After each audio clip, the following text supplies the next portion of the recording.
Kochi metro നഷ്ടത്തിന്റെ പാളത്തിൽ നിന്ന് ലാഭത്തിന്റെ പാളത്തിലേക്ക് കുതിക്കുന്നു. 2017 മുതൽ 22 വരെ 134 കോടി നഷ്ടത്തിലായിരുന്നുവെങ്കിൽ ഇപ്പോൾ 33.34 കോടി ലാഭത്തിലാണ്.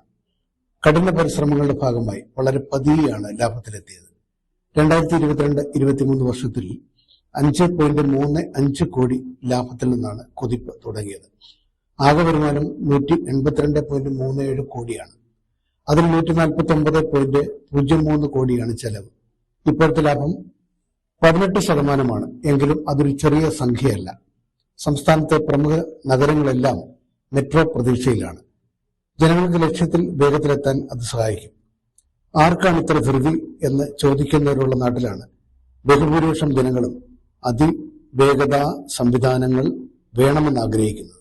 Positive news.